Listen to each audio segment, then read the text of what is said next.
أعوذ بالله من الشيطان الرجيم بسم الله الرحمن الرحيم يا أيها الناس كلوا مما في الأرض حلالا طيبا ولا تتبعوا خطوات الشيطان إنه لكم عدو مبين إنما يأمركم بالسوء والفحشاء وأن تقولوا على الله ما لا تعلمون وإذا قيل لهم اتبعوا ما أنزل الله قالوا بل نتبع ما ألفينا عليه آباءنا أولو كان آباؤهم لا يعقلون شيئا ولا يهتدون ومثل الذين كفروا كمثل الذي ينعق بما لا يسمع إلا دعاء ونداء صم بكم عمي فهم لا يعقلون يا أيها الذين آمنوا كلوا من طيبات ما رزقناكم واشكروا لله إن كنتم إياه تعبدون۔ ترجمہ لفظی: یا ایھا الناس، اے انسانو، کلو کھاؤ، مما ان چیزوں سے، فی الارض جو زمین میں ہے، حلالن حلال ہے، طیباً پاکیزہ ہے، ولا تتبعوا اور نہ تم پیروی کرو، خطوات الشیطان شیطان کے قدموں کی، انہو بے شک وہ شیطان، لکم تمہارے واسطے، عدو دشمن ہے، مبین کھلا، انما پختہ بات ہے، یامرکم شیطان تمہیں حکم دیتا ہے، بالسوء برائی کا، والفحشائی اور بے حیائی کا، وَأَن اور اس بات کا، تقولو تم کہو، اللہ تبارک و تعالیٰ پر، ما لا تعلمون جو کچھ تم نہیں جانتے، وَإِذَا قِيلَ لَهُمُ اتَّبِعُوا اور جس وقت ان کو کہا جاتا ہے پیروی کرو اس چیز کی، ما انزل اللہ جو اللہ تبارک و تعالیٰ نے نازل فرمائی ہے، قالو کہتے ہیں، بلکہ نتبع ہم پیروی کریں گے، ما اس چیز کی، القینا علیہ جس چیز پر ہم نے پایا، آباءنا اپنے باپ داداؤں کو، اولو کان آباؤہم اور کیا اگرچہ تھے ان کے باپ دادے، لا یعقلون شیئا نہیں جانتے تھے کسی چیز کو، ولا یہتدون اور نہیں تھے وہ ہدایت یافتہ، ومثل الذین اور مثال ان لوگوں کی، کفروا جو کافر ہے، کمثل الذی جیسے مثال ہے اس شخص کی، ینیقو جو چلا کر بلاتا ہے، بما ان جانوروں کو، لا یسمعون جو نہیں سنتے، جیسے مثال ہے اس شخص کی، ینیقو جو چلا کر بلاتا ہے، بما ان جانوروں کو، لا یسمعون جو نہیں سنتے، الا دعاء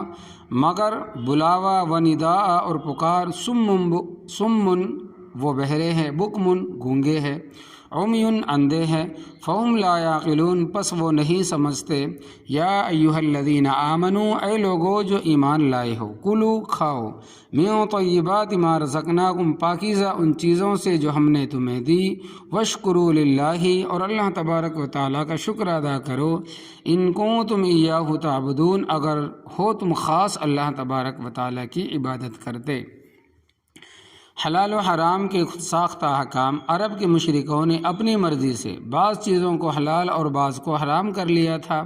7ویں پارے میں اس کی تفصیل انشاءاللہ تبارک و تعالیٰ آئے گی اگر زندگی رہی تو۔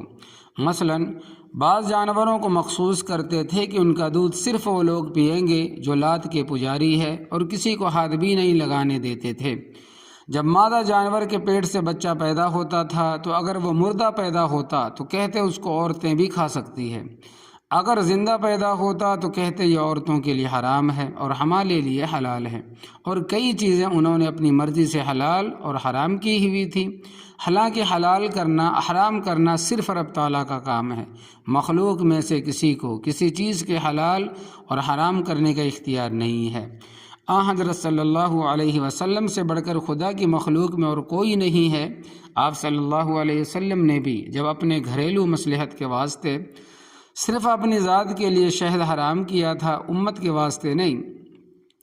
اور بیویوں کے لیے بھی حرام نہیں کیا تھا بلکہ صرف اپنی ذات کے لیے کیا تھا، تو اللہ تبارک و تعالیٰ نے مکمل صورت نازل فرمائی، صورت التحریم، یا ایہا النبی لم تحرم ما احل اللہ لک، اے نبی کریم صلی اللہ علیہ وسلم کیوں آپ نے حرام کی وہ چیز جو رب تعالیٰ نے حلال فرمائی ہے؟ تو انہوں نے اپنی مرضی سے بعض چیزیں حلال کی تھی اور بعض چیزیں حرام کی تھی۔ اللہ تبارک و تعالیٰ تمام انسانوں کو خطاب کر کے فرماتے ہیں کہ یا ایہا الناس، اے انسانوں، اور انسانوں کی تخصیص اس واسطے ہے کہ زمین کی خلافت انسانوں کے لیے ہے اور جنات ان کے تابع ہیں۔ اے انسانوں، کلو، کھاؤ،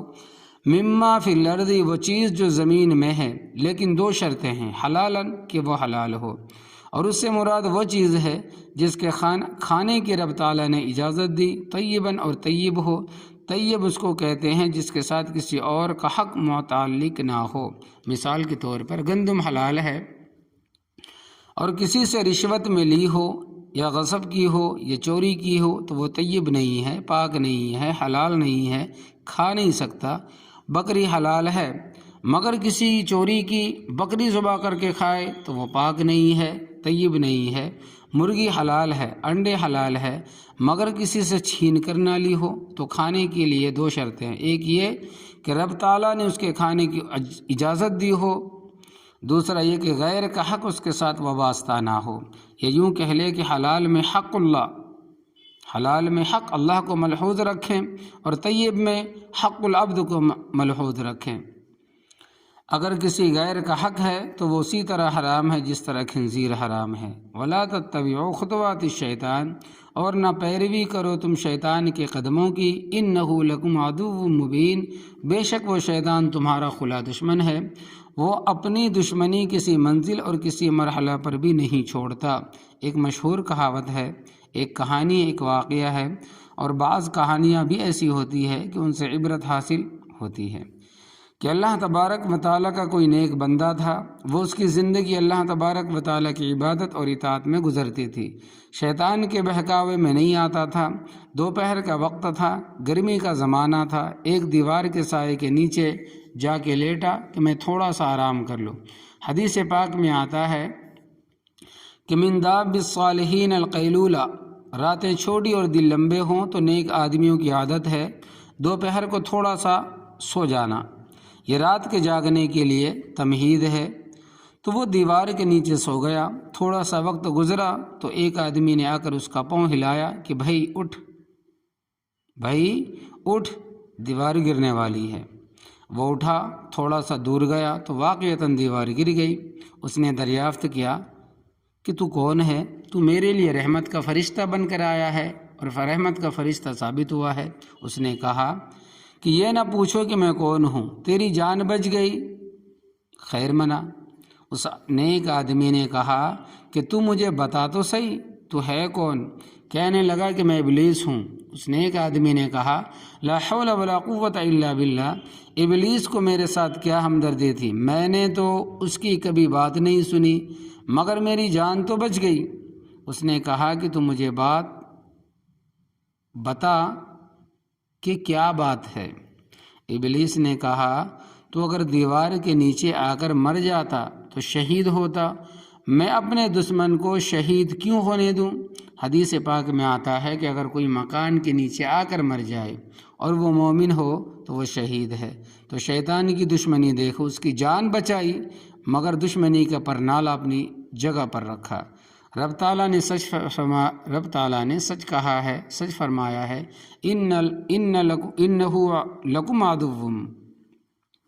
انہو لکم عدو مبین، پختہ بات ہے کہ شیطان تمہارا دشمن ہے کھلا۔ انما یامرکم، پختہ بات ہے کہ وہ تمہیں حکم دیتا ہے بالسوء والفحشاء، برائی کا اور بے حیائی کا۔ اب سوء اور فحشاء کے معنی، سوء اور فحشاء کی ایک تفسیر یہ کرتے ہیں کہ جو گناہ زبان سے ہوتے ہیں وہ سوء کہلاتے ہیں، جیسا کہ جھوٹ، غیبت، گالی، کسی کی دل آزاری، کسی کا دل توڑ دینا، کسی کو برا بھلا کہہ دینا۔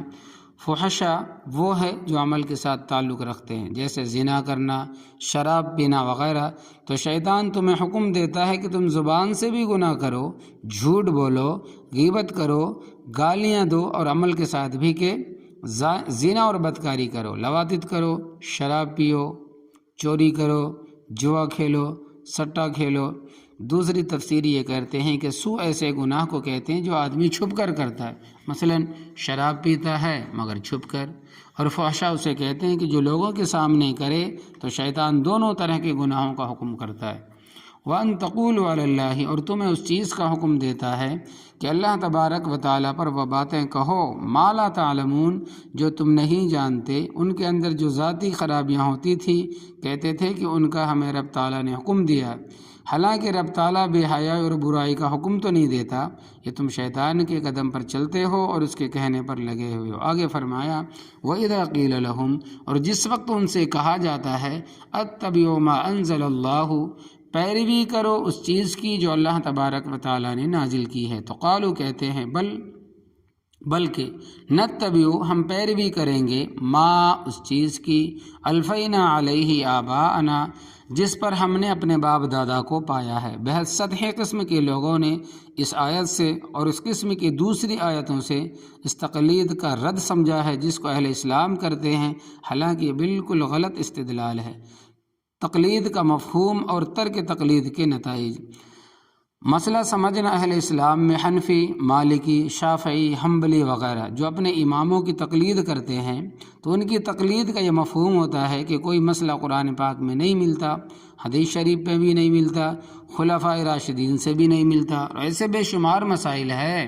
تو ایسے مسئلے میں اماموں میں سے کسی کی بات کو اس انداز سے تسلیم کرو کہ یہ مجتہد کی بات ہے، وہ معصوم نہیں ہے، کیونکہ مجتہد معصوم نہیں ہوتا، اس کے اجتہاد میں غلطی بھی ہو سکتی ہے اور صحیح بھی ہو سکتا ہے، اور معصوم صرف پیغمبر ہے، ان کی بات قطعی ہوتی ہے، غلطی کا احتمال نہیں ہوتا۔ اہل اسلام جو تقلید کرتے ہیں اس کا یہی مفہوم ہے، اور خود رب تعالیٰ قرآن پاک میں ارشاد فرماتے ہیں وَاتَّبِعْ سَبِيلَ مَنْ أَنَابَ إِلَيَّ، جس نے میرے راستے کی پیروی کی، اس کے کہنے پر چلو، اس کی تقلید کرو، تو یہ تقلید جائز ہے اور اس کے بغیر چارہ نہیں۔ جس مقام پر ایمان کا خطرہ ہو کہ میرا ایمان تقلید کے بغیر نہیں بچے گا، تو وہاں پر تقلید واجب ہوگی اور اس سے نکلنے والا گناہ گار ہوگا۔ یہ جتنے فرقے گمراہ ہوئے ہیں، منکر حدیث وغیرہ، تو یہ تقلید کو چھوڑ کر گمراہ ہوئے ہیں۔ اور اس موضوع پر میری مفصل کتاب انکار حدیث کے نتائج، اس کا ضرور مطالعہ کرو۔ مرزا غلام احمد نے کہا کہ میں نے تقلید چھوڑی تو میرے اوپر دروازے کھلے ہیں۔ غلام احمد، پرویز اسلم، جیراز پوری، اسی طرح عبداللہ چکڑالوی، ان سب کے فرماتے ہیں کہ مولانا سرفراز احمد فرماتے ہیں کہ ان سب کے میں نے تفصیلات حالات بتائے ہیں۔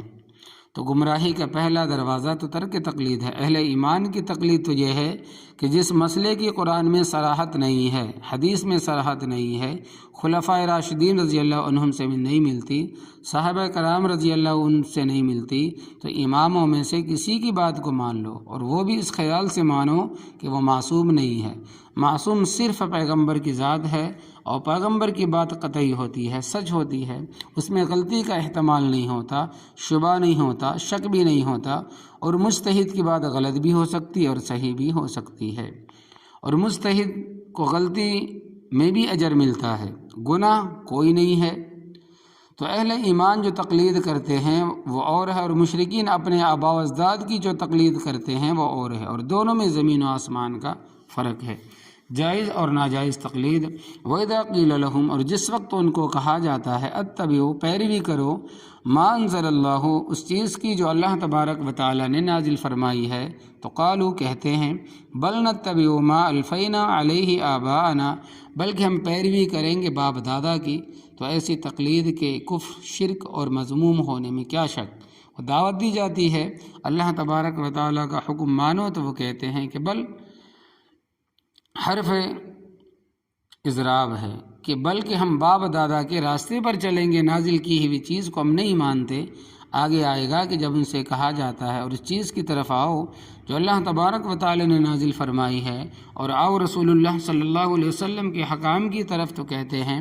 کہ ہم اللہ کا بھی حکم نہیں مانتے، ہم نے تو باپ دادا کا حکم ماننا ہے۔ تو دونوں قسم کی تقلیدوں میں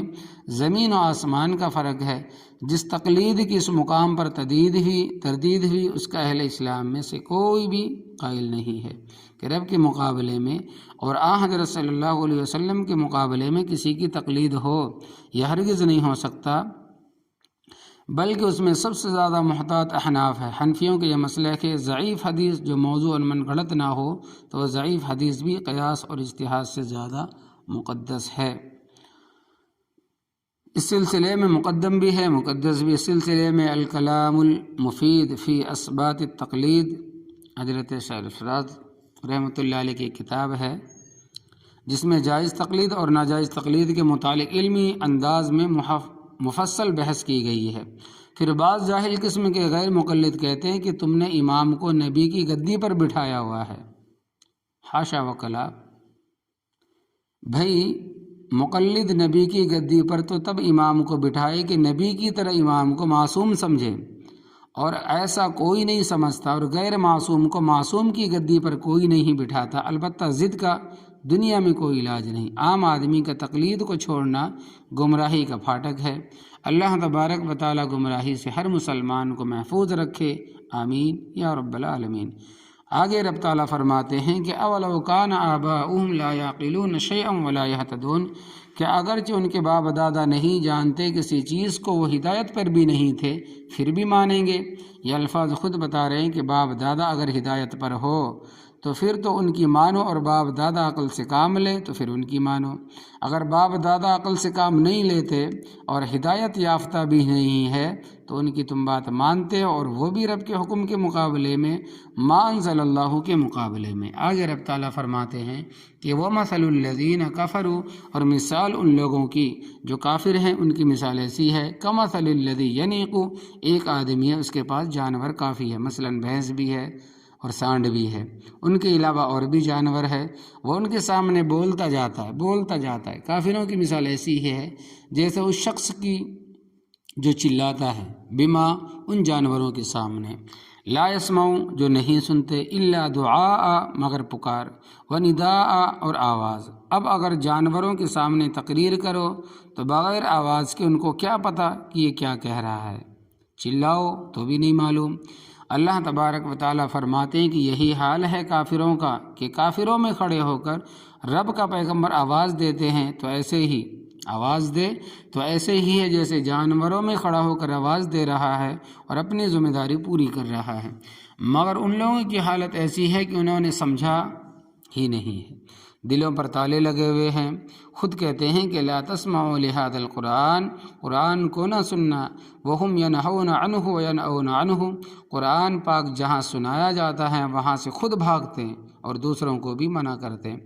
اب وہ لوگ جو کانوں میں انگلیاں دیتے ہیں ان کو کوئی کیا سمجھائے اور وہ کیا سمجھیں گے؟ تو ان کافروں کی مثال جانوروں کی سی ہے کہ ان کے سامنے اچھی معقول تقریر بھی کرو تو ان کو کوئی فائدہ نہیں۔ اولئک کالانعام بل ہم اضل، یہ جانوروں سے بھی آگے نکلے ہوئے ہیں۔ سمن، وہ حق سنتے نہیں، بہرے ہیں، بکمن حق بولنے سے گنگے ہیں، عمیٌ حق کی چیزیں دیکھنے سے اندھے ہیں، فہم لا یعقلون پس وہ عقل سے کام نہیں لیتے۔ اب کافر سارے بہرے تو نہیں ہوتے، نہ اندھے ہوتے، نہ سارے گنگے ہوتے ہیں، بلکہ وہ بے ایمان جب تقریریں کرتے ہیں تو 8 گھنٹے بولتے ہیں مگر حق کی بات ایک بھی زبان سے نہیں نکلتی۔ دنیا کے سارے گانے سن لیتے ہیں، حق کی بات ایک بھی نہیں سنتے۔ اسی طرح کچھ فاسق مسلمانوں کے بھی یہی حال ہے کہ 3 گھنٹے تک فلمیں دیکھیں گے مگر آدھا 1 گھنٹہ تقریر نہیں سنیں گے، 2 منٹ 3 منٹ قرآن کریم کی تلاوت نہیں کریں گے۔ تو فرماتے ہیں کہ 8 گھنٹے بولتے ہیں مگر حق کی بات ایک بھی زبان سے نہیں نکلتی، دنیا کے سارے گانے سن لیتے ہیں، حق کی ایک بات بھی نہیں سنتے۔ تو فرمایا کہ یا ایھا الذین آمنوا، اے ایمان والو، کلوا من طیبات ما رزقناکم، کھاؤ پاکیزہ چیزیں جو رب تعالیٰ نے تمہیں رزق دیا ہے۔ پاکیزہ چیزوں کا چھوڑنا یا شیطان کی پیروی کرنا ہے۔ فرماتے ہیں کہ مولانا سرفراز احمد فرماتے ہیں کہ ایک عورت میرے پاس آئی، وہ بڑی وہمی تھی، تعویذ اس نے لیا اور کہنے لگی کہ میں کون سی چیز چھوڑوں۔ میں نے کہا بی بی، جو چیزیں رب تعالیٰ نے حلال فرمائی ہیں انہیں تو کھا سکتی ہو اور حرام چیزوں کے قریب نہ جانا، کہنے لگی کہ کوئی چیز آپ کہیں جو میں نہ کھاؤں، تو میں نے کہا کہ بس میرا مغز نہ کھا، میرا دماغ نہ کھا، اور تیرے واسطے سب حلال چیزوں کا کھانا درست ہے۔ اب عوام کا یہ ذہن بنا ہوا ہے کہ تعویذ اس وقت اثر کرتا ہے جب کوئی نہ کوئی چیز چھوڑ دو۔ یہ غلط کار لوگوں نے عوام کا ایسا ذہن بگاڑا ہے، ایسا ذہن بنایا ہوا ہے، حالانکہ حلال چیزوں کا چھڑانا گناہ ہے، چاہے وہ عالم ہو چاہے وہ عامل ہو، حلال چیزوں کا چھڑانا گناہ ہے، جبکہ وہ وقتی طور پر کسی طبی حکمت اور مصلحت کی خاطر نہ ہو، اور اگر طبی مصلحت کے تحت ہے تو اس کا چھوڑنا پرہیز کرنا جائز ہے۔ خواہ مخواہ کسی چیز کو چھڑانا درست نہیں۔ اگر طبیعت کے موافق نہیں ہے تو نہ کھاؤ۔ وشکروا للہ، اور اللہ تبارک و تعالیٰ کا شکر ادا کرو، ان کنتم ایاہ تعبدون، اگر تم خاص رب تعالیٰ کی عبادت کرتے ہو تو رب کا شکریہ ادا کرو، کوئی حلال چیز خواہ مخواہ نہ چھوڑو اور حرام کے قریب بھی نہ جاؤ۔ اللہ ہمیں عمل کی توفیق عطا فرمائے، آمین یا رب العالمین۔